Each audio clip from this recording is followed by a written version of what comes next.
Hello everyone, आप सबका स्वागत है हमारे चैनल पे। हमारे चैनल का नाम जैसे आप देख सकते हैं मिशन इंस्टीट्यूट प्रयागराज। मैं उम्मीद करती हूँ कि चैनल से आप ऑलरेडी जुड़े हुए हैं, मतलब आपने सब्सक्राइब किया हुआ है। अगर नहीं किया है तो आई एम श्योर आपको हमारी चीज़ें पसंद आएंगी और आप खुद उसको सब्सक्राइब करेंगे। वीडियो को लाइक भी करना है और शेयर करना है, वो तो आप लोग डिसाइड करेंगे ना कि चीज़ें करनी चाहिए कि नहीं करनी चाहिए। हमारा काम है आपको बेटर वे में आपकी जर्नी को आगे ले जाने का। ठीक है, तो आज से ही हम एक नया मिशन शुरू करते हैं और वो मिशन है हमारा इंग्लिश को कैसे एक बेटर वे में पढ़ा जाए। ओके, तो अभी तक हम सब लोग जानते हैं कि इंग्लिश हमारे लिए बहुत इंपॉर्टेंट रोल प्ले करती है हमारे एग्जाम्स के सिलेक्शन में। अब हम लोग इग्नोर भी कर देते हैं, कुछ लोग ओवर कॉन्फिडेंस हो जाते हैं कि मुझे तो आता है तो मुझे क्यों पढ़नी है इंग्लिश, और कुछ लोग बहुत अपने आप को अंडर एस्टिमेट करते हैं कि वो कर ही नहीं सकते हैं इंग्लिश। तो इन दोनों केसेस में बहुत बड़ा गैप क्रिएट हो जाता है और पेपर क्वालिफाई होना तो बहुत दूर की बात है ना। फॉर्म फिल करने के लिए आप अपने अंदर भी आप एलिजिबल नहीं महसूस कर रहे हो कि आपके अंदर कॉन्फिडेंस ही नहीं है, तो फिर यही चीज़ें हमें ओवर पार करनी है। हमारा मिशन भी यही है कि आपको इंग्लिश से जो डर है, आपका जो फियर है आपका इंग्लिश को लेके, वो हम कम कर सकें और एक टाइम ऐसा आए कि हम ख़त्म कर सकें। और आपका हम पूरे इंतज़ार करेंगे कि जिस दिन आप हमें मैसेज लिख के भेजें कि ओ मैम हमें समझ में आ रहा है और मिशन इंस्टीट्यूट ने हमारी बहुत मदद की है। सिर्फ मैं नहीं, हमारी पूरी टीम लगी हुई है इस चीज़ के लिए कि हम आपको बेस्ट कंटेंट प्रोवाइड करें। ठीक है, अब जैसे हमारा काम है आपको बढ़िया से बढ़िया चीज़ देना, आपका काम है उसको यूज़ करना। अब हम आज क्या करने वाले हैं, आज की क्लास का पर्पस क्या है। वैसे तो यहाँ पे आपको दिखाई दे रहा होगा कि एसएससी का मैंने यहाँ पे ये सिलेबस आपको स्लाइड में दिखाई दे रहा है, बट मेरा पर्पस आज सिर्फ एसएससी नहीं है। मेरा पर्पस आज आपको ये है कि ये डिस्कस करना कि इंग्लिश को क्यों पढ़ना चाहिए, और जो आपको आपको एक मेहनत जो लगेगी इंग्लिश में वो वर्थ इट है, मतलब उस लायक है कि आपको इंग्लिश में इतना टाइम देना चाहिए, मेहनत करनी चाहिए, या फिर उसको छोड़ के भी हम जिंदगी में आगे बढ़ सकते हैं। ठीक है, तो हमारा पर्पस ये है आज इंग्लिश को जानना कि हमें कैसे पढ़ना है। और जब आपको समझ में आ गया कि हाँ इंग्लिश की वैल्यू है, तो फिर हमें उसको समझना होगा कि उसको पढ़ना कैसे, हमारी स्ट्रैटेजीज क्या होनी चाहिए। डन। तो ये वाला तो खैर हमारा एसएससी का सिलेबस है जो न्यू पैटर्न हमारा रिलीज हुआ है। न्यू पैटर्न पे हमारा ये सिलेबस हमने यहाँ लगाया हुआ है। ठीक है, तो अगर जरा एक बार हम अपने एसएससी के पैटर्न को ही देखें तो आप देख सकते हैं कि अभी क्या है, जो प्रीलिम्स यानी कि जो हमारा पेपर 1 है उसमें कोई डिफरेंस नहीं आया है। आपका general intelligence that means reasoning है, आपका general awareness that is your GS, and then your quant and your English, ये सबके आपके इक्विवेलेंट मार्क्स हैं। ठीक है, 25-25 क्वेश्चंस आ रहे हैं और हर एक को आपका 100 नंबर का, मतलब 200 नंबर का टोटल हो जा रहा है, क्योंकि 100 क्वेश्चंस हैं, दो नंबर का एक क्वेश्चन है तो 200 नंबर का। पहले भी यही था, अभी भी यही है, तो कोई बड़ा चेंज आया नहीं है। तो फिर यहाँ पे हमें कुछ और टाइम नहीं लगाना है। अगर हम मेंस की बात करें तो मेंस में आपका क्या बदलाव आया है इस बार। जैसा कि आप जानते थे कि जो मेंस का हमारा पेपर हुआ करता था, पहले हमारे में सिर्फ और सिर्फ पहले हमारे पेपर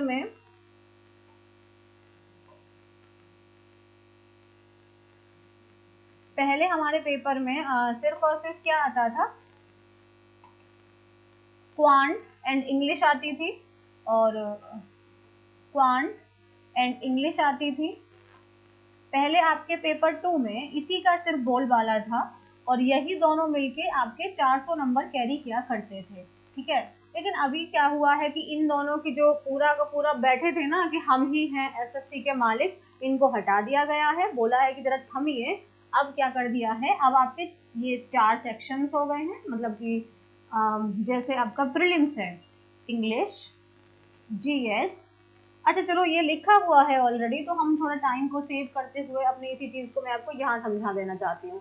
ठीक है, ताकि मैं आपको कुछ और चीज़ को समझाऊंगी लिख के। तो जैसा आप देख सकते हैं कि आपका पेपर वन मतलब कि वही सेशन 1, इसमें आपका क्या है, मैथ्स है और क्या है, रीजनिंग है ना। मैथ्स एंड रीजनिंग है, मैथ्स एंड रीजनिंग आपका मैथ्स भी 30 क्वेश्चन हैं, रीजनिंग के भी 30 क्वेश्चन हैं, और 30 क्वेश्चन मतलब 60 क्वेश्चन हो गए। और एक क्वेश्चन की वैल्यू 3 नंबर है, तो आपका ये दोनों सेक्शन मिला के 180 हो गए। इसके आगे बढ़े, सेम एज जनरल इंटेलिजेंस, मतलब आपका जीएस भी 30 क्वेश्चन है, 30 क्वेश्चन है, 3 नंबर का है, तो वो आपका कितना हो गया। देखिए मैं आपको ना यहाँ पे इन शॉर्ट समझा देना चाहती हूँ। इन शॉर्ट में हमारा क्या है,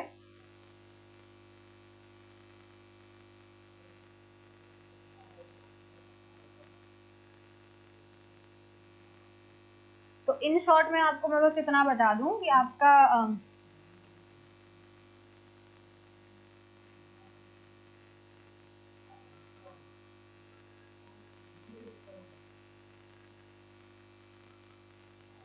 अगर देखिए फटाफट से देखते हैं इस चीज में, ठीक है। अभी जैसे आपका इंग्लिश है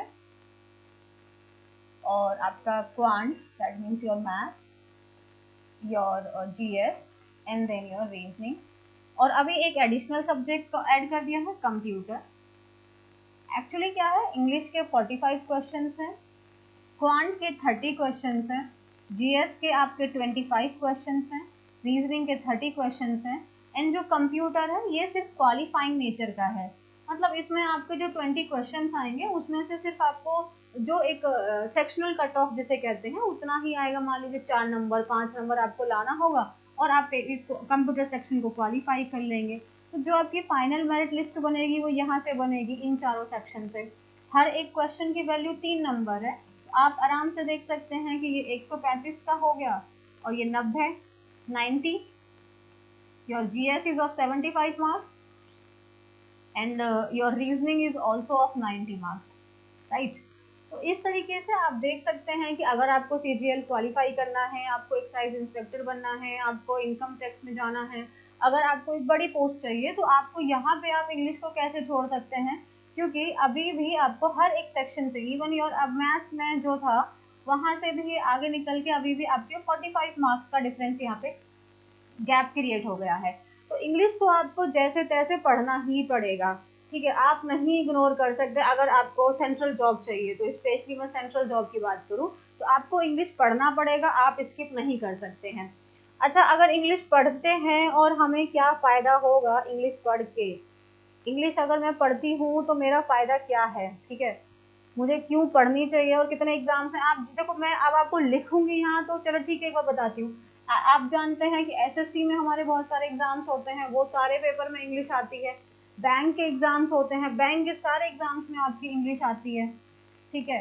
और जैसे आपके डिफेंस के एग्जाम है, सीडीएस है, एनडीए है, एफ कैट है, वहाँ सब जगह इंग्लिश आती है। जैसे कि आपका अगर मैं बात करूँ आर्मी का, आर्मी में अगर आपके जो एक्स एंड वाई ग्रुप है वहाँ आपकी इंग्लिश आती है। डिफेंस में आपका सीडीएस, एनडीए, एफ कैट। अब जैसे कि एक और हमारा थोड़ा और हमारा अगर हम बड़े लेवल पे और थोड़ा सोचें तो हमारा सीएपीएफ। अब देखिए सीएपीएफ थोड़ा डिफरेंट हो जाता है बाकी एग्जाम से। ऐसा क्यों? क्योंकि ये सब में आपको एमसीक्यू फॉर्मेट में आता है और ये आपका डिस्क्रिप्टिव फॉर्मेट में आता है। बट आता तो इंग्लिश है ना इसके अंदर, और जब इंग्लिश आता है तो आपको इंग्लिश तो पढ़ना ही पड़ेगा, right. You can't skip that part. अगर आपको यहाँ एग्जाम्स में अगर आपको क्वालिफाई करना है और अगर आप चाहते हैं कि हाँ मेरी जॉब लगे, एसएससी में बहुत सारी आपकी अलग अलग तरीके की होती है, सीजीएल है, सीएचएसएल, एमटीएस, स्टेनो है, सीपीओ जैसे अभी हमारे एग्जाम्स चल ही रहे हैं, तो आप स्किप नहीं कर सकते। बैंक में आपके सारे हैं, एसबीआई, आरबीआई, हाँ, आईबीपीएस, क्लर्क, पीओ बोर्ड, आपका सीडीएस, एनडीए, ये सारे एग्जाम्स में इंग्लिश इतना ज़्यादा इंपॉर्टेंट रोल प्ले करता है कि आप उसे छोड़ नहीं सकते हैं। यानी आपको इतना तो समझ में आ गया कि आपको इंग्लिश बहुत अच्छे से पढ़ना ही पड़ेगा अगर आप चाहते हैं कि आपको यहाँ जॉब लेनी है तो, राइट। अगर आपको नहीं है, अगर आप सेंट्रल जॉब की तरफ नहीं है आपकी, और आप अपनी स्टेट जॉब में जहाँ इंग्लिश नहीं आती है आप खुश हैं, तो देन इट्स ऑल राइट। अच्छा देखिए, अगर आपको ऐसा लगता है कि मैंने कभी इंग्लिश नहीं पढ़ी है, तो क्या मैं पढ़ सकता हूँ, क्या मैं इन एग्जाम्स को टारगेट कर सकता हूँ, तो मेरा आंसर होगा डेफिनेटली आप कर सकते हैं। आपको ये नहीं है कि आपने पहले कभी इंग्लिश नहीं पढ़ी तो आपको इंग्लिश कभी आएगी ही नहीं, ऐसी कोई इशू नहीं है। आप इंग्लिश जब चाहे तब शुरू कीजिए, बट आपको दो चीज़ें ध्यान में रखनी होंगी। एक, आपको रेगुलरिटी का ध्यान रखना होगा कि जब आपने ठान लिया तो आप रेगुलर हैं कि नहीं हैं, पहला पॉइंट तो यही हो गया। और दूसरा पॉइंट हो गया कि आप जितना भी पढ़ रहे हैं, कम पढ़ रहे हैं कोई दिक्कत नहीं है, लेकिन आप उसको रिवाइज कर रहे हैं कि नहीं, यानी आपका रिवीजन कैसा चल रहा है, ये 2 पॉइंट्स आपके बहुत ज़्यादा इंपॉर्टेंट हैं। सिर्फ इतनी ही एक डिमांड होती है कि स्टूडेंट से, regularity and then your revision part, ये दोनों पार्ट आप बहुत अच्छे से करें, ठीक है। तो अगर इतना आप कर लेते हैं ना, तो आपका क्या लेवल है, अगर डेफिनेटली देखिए टाइम का डिफरेंस आएगा लेवल के हिसाब से, जो बच्चे में बिल्कुल इंग्लिश नहीं आती है उसको थोड़ा एक्स्ट्रा टाइम लगेगा, और जो मीडियम लेवल पे हैं उनको थोड़ा कम टाइम लगेगा अपना पूरा मतलब अपना एक स्टैंडर्ड को पकड़ पाने के लिए। लेकिन कर दोनों लेंगे ना, तो दोनों में से ऐसा नहीं है कि हम नहीं कर सकते हैं, ऐसा तो बिल्कुल ही नहीं है कि हम कर ही नहीं सकते हैं, कर दोनों लेंगे। और आप जानते हैं कि एक खरगोश की एंड एक कछुए की कहानी में कछुआ जीत ही जाता है। तो विनर होने के लिए बहुत ओवर स्मार्ट या इंटेलिजेंट नहीं, आपको एक रेगुलरिटी की ज़रूरत होती है। तो ये 2 की पॉइंट्स आपको आपके होने चाहिए। तो अब आपके ब्रेन में आएगा कि मैम हमें क्या पढ़ना चाहिए, क्या नहीं पढ़ना चाहिए, देन मैं आपको फिर कहाँ लेके चलती हूँ मैं आपको लेके चलूँगी यहाँ पे। आप मुझे बताइएगा कि अगर आप किसी भी एग्ज़ाम की प्रिपरेशन कर रहे हैं, तो आप इसी चीज़ों को पढ़ते हैं, हर एक पेपर के सिलेबस में आपको कुछ ऐसा ही दिखाई देता है। क्या दिखाई देता है आपको? आपको दिखाई देता है वोकैब, आपको दिखाई देता है वोकैब। अब वोकैब जब हम पढ़ते हैं, तो एक बात आप मुझे बताइए, क्या वोकैब्स में ही आपके सिनोनिम्स एंटोनिम्स नहीं आते हैं? ये पूरा पोर्शन कुछ अलग तो है नहीं। क्या है ये? वोकैबुलरी मतलब क्या हो गया? आप शब्द का अर्थ जान रहे हैं, और शब्द, जब आपको शब्द का अर्थ पता है तो आप उसके दूसरे शब्द भी जान रहे हैं। मतलब एक ही शब्द के दूसरे शब्द को पर्यायवाची कहते हैं, उसी को हम इंग्लिश में सिनोनिम्स कहते हैं। उसके विपरीत शब्द को, मतलब एक का मीनिंग खुश है तो दूसरे का उसका उल्टा क्या हो जाएगा? दुखी होना यानी दुख, तो वो एंटोनिम्स कहलाएगा। तो यानी ये वोकैब के पोर्शन में ही आपका ये पोर्शन कवर हो जाता है। अब जैसे कि पोर्शन दूसरा और देखिए, वन वर्ड सब्स्टिट्यूशन।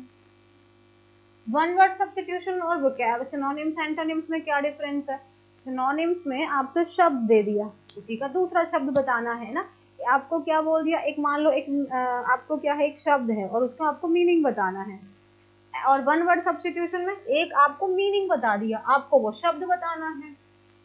मतलब यहाँ पे मैं आपको मीनिंग बता रही हूँ, और आप मुझे बताइए कि ये जो मैंने 4-5 शब्दों में अपनी बात बोली है, उसको आप मुझे एक शब्द में बताइए, ये क्या है? ये भी वोकैब का ही एक पार्ट है, ठीक है। तो मैक्सिमम चीजें हम एक ही साथ में कवर करते हैं। जैसे हम जिस दिन हमने वोकैब पढ़ना शुरू कर दिया, उस दिन हमारी सिनोनिम्स, हमारे एंटोनिम्स एंड द होमोनिम्स, ये और ये वन वर्ड सब्स्टिट्यूशन, ये हम वन सेम टाइम पे कवर कर रहे हैं, कुछ डिफरेंट नहीं है ये, ठीक है।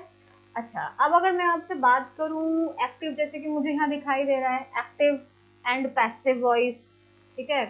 एंड आपका यहाँ पे डायरेक्ट एंड इनडायरेक्ट मतलब नरेशन दिखाई दे रहा है मुझे।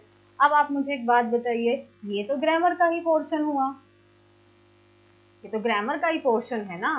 तो ग्रामर में हमें सब कुछ पढ़ना होता है। ग्रामर में आपको सब्जेक्ट क्या है, वर्ब क्या है, ये तो बेसिक्स बातें हैं, ये जो आपको बिल्कुल आनी चाहिए। सेंटेंस को देखते ही पहचान में आना चाहिए कि ये सब्जेक्ट है और इस सब्जेक्ट की ये वर्ब है। चाहे भले ही सब्जेक्ट और वर्ब के बीच में इतना बड़ा गैप आ गया हो, लेकिन आपको पहचान में नहीं आ रहा है कि ये सब्जेक्ट है और इस सब्जेक्ट की वर्ब कहाँ है, तब तक आपकी चीज़ें, तो आप आगे पढ़ाई क्या करोगे जब तक आपको बेसिक चीज़ें नहीं पता है। तो ग्रामर में ना हमें एक यहाँ से मतलब यहाँ से यहाँ जाना होता है। एंड आई थिंक जो ग्रामर का सिलेबस है वो हर एक पेपर में सेम है, यूनिवर्सली वो सेम है। ऐसा तो है नहीं कि एसएससी में ग्रामर में टेंस का कुछ और चीज़ होता है और बैंक के लिए हमें कुछ और पढ़ना पड़ता है, नहीं है ना। मतलब जहाँ ग्रामर एक बार पढ़ी तो वो सब पेपर में अप्लाई होती है। यानी ये वाला सेक्शन हो गया हमारा, ये वाला सेक्शन, ये इसलिए एक्स्ट्रा यहाँ पे एम्फेसाइज करके लिखा हुआ है क्योंकि इसके क्वेश्चंस हमारे पेपर में अलग से आते हैं, है ना, इसके क्वेश्चंस अलग से आते हैं, इसीलिए हो गया। बट है तो ये ग्रामर का ही पोर्शन, ग्रामर में ही हमको ये पोर्शन कवर करना होगा। तो ये पोर्शन हमने कवर कर लिया, ठीक है। अच्छा, ये देखिए, ये double double synonyms antonyms and their correct usage. Usage का मतलब हो गया आपको कोई एक शब्द दे दिया और उस शब्द को फिर हम सेंटेंस में किस प्रकार यूज करते हैं, पार्ट्स ऑफ स्पीच के अकॉर्डिंग वो सही होना चाहिए, उसकी प्लेसमेंट सही होनी चाहिए, राइट। तो that is the usage of that word, कि आप उस शब्द को यूज कैसे कर रहे हैं, that is very important, you should know that. So this is also the part of your vocabulary, nothing new. Spot the error, you will spot the error if you know the grammar. Hey, what's the big deal?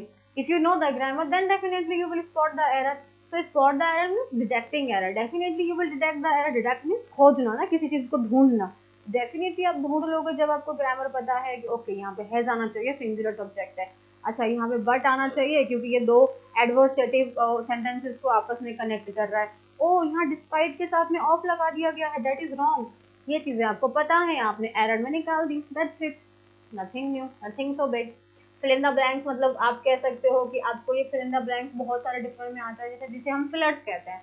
एक sentence हो गया, फिर उसमें आपको एक gap करके दे दिया, फिर उसमें आपको चार ऑप्शन दे दिए हुए हैं, चार ऑप्शन में से सही ऑप्शन चुन के यहाँ आपको ये भरना होगा, that is fill in the blank. अब देखो फिल इन द ब्लैंक के लिए आपको क्या क्या जानकारी होनी चाहिए।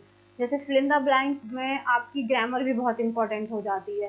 क्यों हो जाती है कि मान लो एक कोई ब्लैंक है, और उसके आगे मान लो हैज लिखा हुआ है और फिर यहाँ पे स्पेस है, तो आपको समझ में आना चाहिए कि यहाँ पे हैज है तो या तो इसके तुरंत बाद में वर्ब का थर्ड फॉर्म आएगा, ठीक है, या फिर आपका हैज स्टेटिव वर्ब है।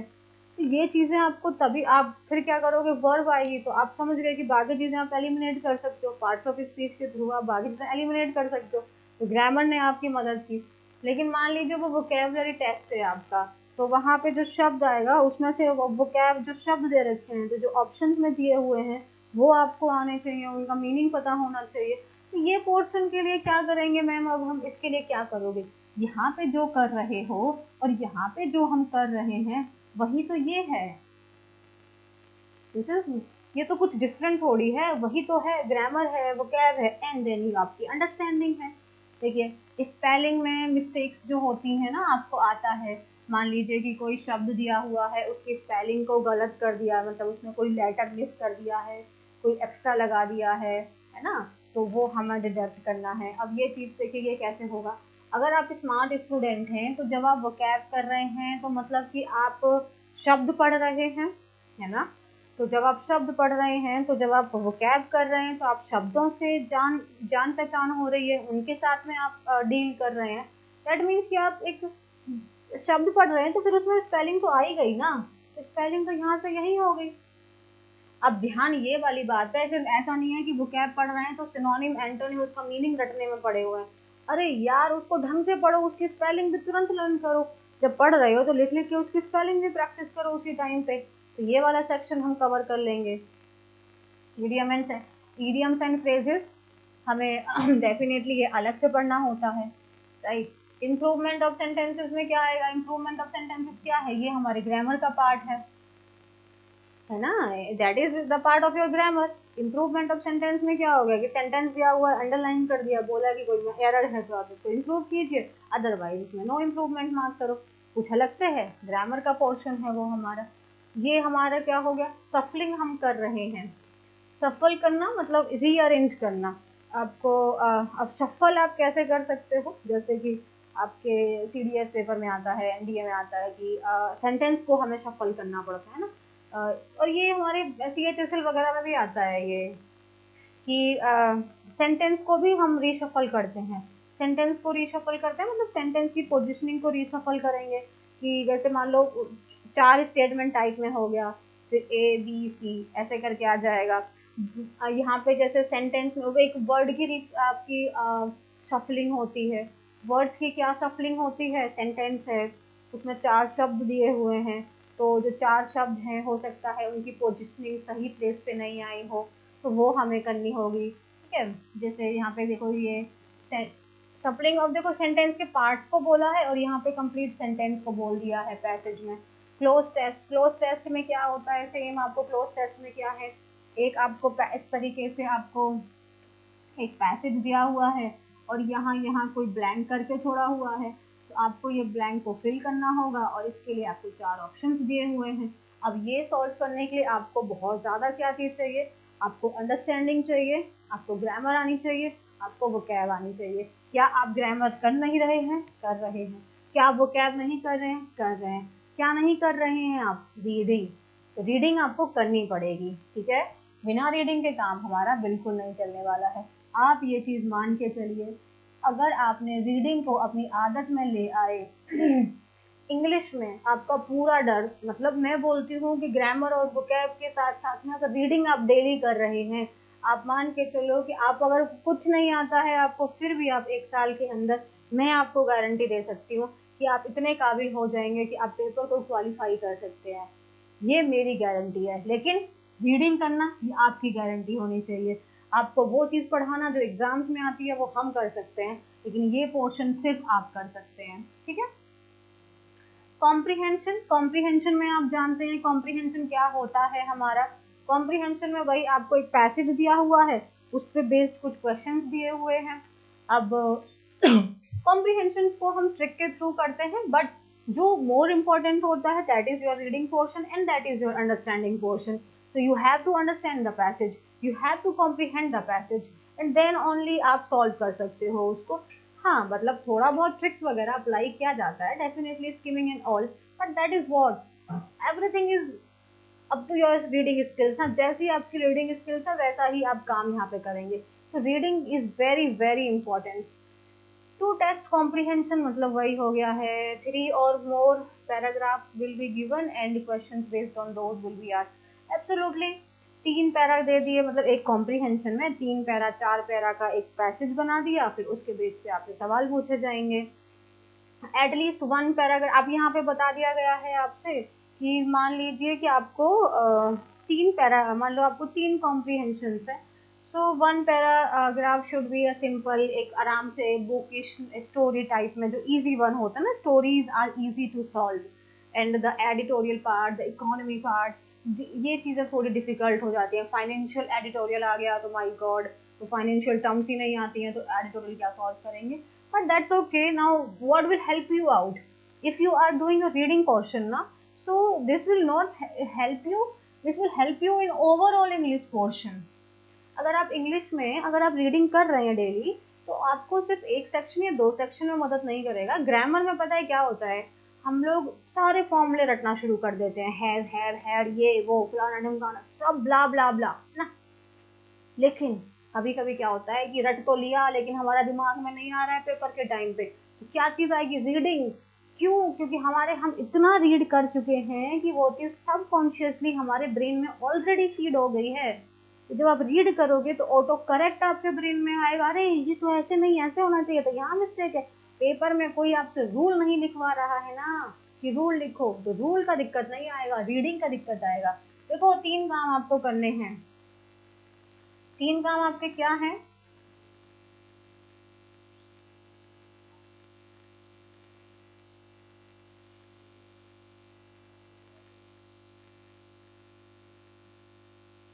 तीन काम आपके क्या है? देखिए,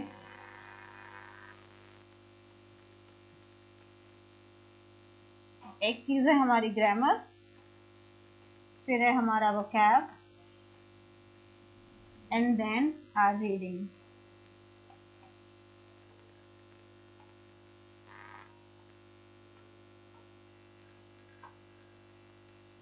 ठीक है, अब देखिए ये दोनों पोर्शन या थोड़ा सा और अगर मैं इनहेंस वे में आपको बताऊं, तो चलिए मैं थोड़ा और इनहेंस वे में आपको बता देती हूँ। तो पूरा हट गया है रुकिए वैसे ना।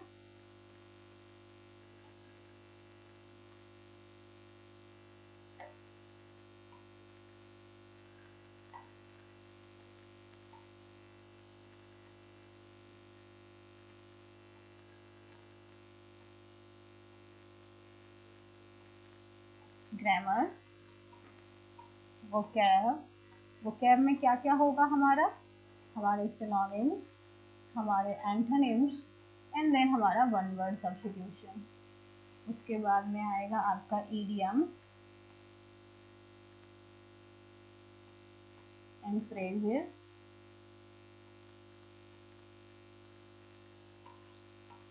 और क्या बचा है जो मुझे, हाँ जैसे हमारा फ्रेजल वर्ब,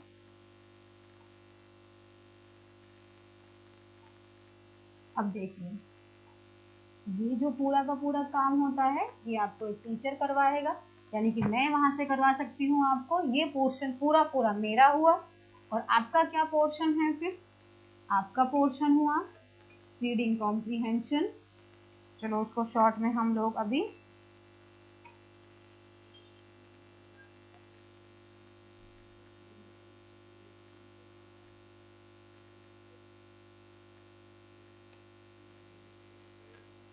यानी हमारा रीडिंग कॉम्प्रीहेंशन। अगर आप रीडिंग कर रहे हैं तो क्लोज टेस्ट के लिए आपकी अंडरस्टैंडिंग बढ़ रही है। तो टोटल मिलाकर देखा जाए तो हम एक पूरा पेपर हम तैयार कर लेंगे।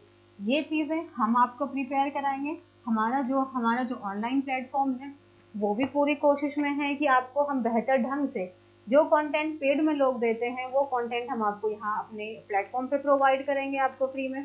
ठीक है, कोशिश रहेगी बेस्ट से बेस्ट चीज़ें सिर्फ आपके पास में जाएं, एग्जाम ओरिएंटेड चीज़ें जाएं, नो बकवास, ओनली एग्जाम ओरिएंटेड थिंग्स। ठीक है, तो ये चीज़ें हो गई। अब जैसे कि अब इन सब से एक और इम्पोर्टेंट चीज़ आ जाती है हमारी प्रैक्टिस। ठीक है, अब जैसा कि हम सब लोग जानते हैं कि हमारे जो एग्जाम्स हैं वो बहुत जल्दी जल्दी क्या चल ही रहे हैं ऑलरेडी। जैसे कि आज की डेट में हमारे सीपीओ के एग्जाम्स चल रहे हैं, आने वाले महीने में हमारे आपके सीजीएल का एग्जाम है, अभी नवंबर में ही हमारा स्टेनो का भी एग्जाम है। ठीक है, तो अभी हम लोग क्या करने वाले हैं, आज हमने एग्जाम आपको डिस्कस किया है कि आप बहुत टेंशन नहीं लीजिए, पेपर इतना कोई इंग्लिश को इतनी भी चीज़ नहीं है जिसे किया ना जा सके। मेन 3 ही सेक्शन हुए आपका ग्रामर का, आप आपका वो कैब का और आपका खुद का रीडिंग का ना। तो ये चीज़ें ही हैं, जितना अगर हम कर लेंगे तो हम पेपर किसी भी पेपर को निकाल के ले जाएंगे। सीएपीएफ में एक चीज़ की ज़रूरत होती है आपकी राइटिंग स्किल्स की। राइटिंग स्किल्स कहाँ से आती हैं? रीडिंग से आती हैं। जब आप एडिटोरियल्स रीड करते हैं, न्यूज़पेपर रीड करते हैं, आपको न्यूज़ के बारे में पता होता है, आप क्या करेंगे? आप लिखने के काबिल हो सकते हैं। रीडिंग आपको पहले शुरुआत में रीडिंग को अच्छे से टाइम देना है, बाकी चीज़ें तो आप हम पे छोड़ सकते हैं। ठीक है, हम लोग अभी अभी क्या शुरू कराने वाले हैं, अभी हम जैसे थोड़ा एग्जाम पास में है तो हमारा टारगेट रहेगा कि हम आपको सीजीएल के जो प्रीवियस ईयर के पेपर हैं, प्रीवियस ईयर के पेपर हम आपको वो अच्छे से डिटेल में डेली सॉल्व कराएंगे और हम डेली वहाँ से अपनी डेली प्रैक्टिस करेंगे। ठीक है, जब हमारा सीजीएल का एग्ज़ाम ओवर हो जाएगा उसके बाद में हम एक शेड्यूल बनाएंगे और वो शेड्यूल में क्या रहेगा, हमारा ग्रामर रहेगा, इसके हम टॉपिक बाई टॉपिक आपको पढ़ाएंगे। हमारा वोकैब रहेगा, वोकैब को करने के भी बहुत तरीके होते हैं। आप रूट वर्ड्स के थ्रू करते हैं जो कि बहुत बहुत ज़्यादा ज़रूरी हो जाता है, क्योंकि आप सारे शब्दों को रट नहीं सकते। तो आपको एक बैकग्राउंड में नॉलेज है अगर एक शब्द के बारे में, तो भी आप आंसर को जज कर सकते हैं कि हाँ उसको आप ठीक ठाक निकाल लेंगे, उसका मीनिंग आप निकाल लेंगे। निमोनिक्स के थ्रू करेंगे, वन वर्ड आपका रूट वर्ड के थ्रू करेंगे, पिक्चर्स के थ्रू करेंगे। तो यही चीज़ हम करने वाले हैं। ये एक टाइम टेबल बना लेंगे हम लोग कि आपको कब क्या मिलेगा। और अभी हम लोग एक प्रैक्टिस सेट हम शुरू करेंगे, कंप्लीट आपका यूट्यूब पे हम कराएंगे। ठीक है, बस आपसे एक ही रिक्वेस्ट है, अगर आपको कोई भी प्रॉब्लम फील होती है तो आप हमसे कांटेक्ट कीजिए, आप कमेंट सेक्शन में अपना डाउट लिखिए, हम खुद उसको आपको देखेंगे, आपकी क्वेरी को हम सॉल्व करेंगे और कोई इशू नहीं रहेगा। ठीक है, और बस एक ही उम्मीद है एक टीचर की, बस एक ही चीज़ होती है, वो जब भी पढ़ाता है तो उसके अंदर बस एक ही दिमाग में चल रही होती है कि बच्चों का सिलेक्शन, और उनका सिलेक्शन ही सिर्फ हमारा मेन मिशन होता है। हम सिर्फ यही सोच के पढ़ा रहे होते हैं कि सिलेक्शन होगा तो बच्चे हमारे पास आएंगे, और वही हमारे लिए एक एंकरेजमेंट का काम करता है। और हाँ, डेफिनेटली आपका प्यार हमें कैसे मिलेगा, आप जब वीडियो को शेयर करेंगे, लाइक करेंगे, एक थोड़ा मोटिवेशन रहता है कि बच्चों को हमारी चीज़ें पसंद आ रही हैं। आप कोई भी प्रॉब्लम है कि मैम थोड़ा ये चीज़ें भी हमें दिक्कत करती हैं, आप डेफिनेटली अपनी बातों को हमें लिखिए, हम उसको सॉल्व करने की पूरी कोशिश करेंगे। अब जैसे कि सर हैं, सर पूरी आपको रहने वाले हैं, चैनल हमारा बहुत एक्टिव रहेगा, आपसे बहुत चीज़ें बहुत अच्छे से होने वाली हैं। ठीक है, तो इशू कुछ भी नहीं है, बस आप ही की देरी है। आइए, चैनल को हम सब लोग मिलके बहुत अच्छे से पढ़ाई करते हैं और एक अपने लिए एक ग्रोथ की तरफ आगे बढ़ते हैं ना। आज की क्लास हमारी थोड़ी डिस्कशन की क्लास ज़्यादा थी, अंडरस्टैंडिंग की क्लास ज़्यादा थी, और कल से हम लोग अपना रियल क्वेश्चन पेपर सॉल्व करना शुरू करेंगे। आई होप आपको चीज़ें समझ में आई होंगी, आपको समझ में आया कि इंग्लिश क्यों पढ़ना है, कैसे पढ़ना है। ठीक है, तो आज को यहीं पे रखते हैं। थैंक यू सो मच, अपना ध्यान रखिए और बस पसंद करते रहिए, आगे बढ़ते रहिए, हमसे मिलने जरूर आइएगा। धन्यवाद।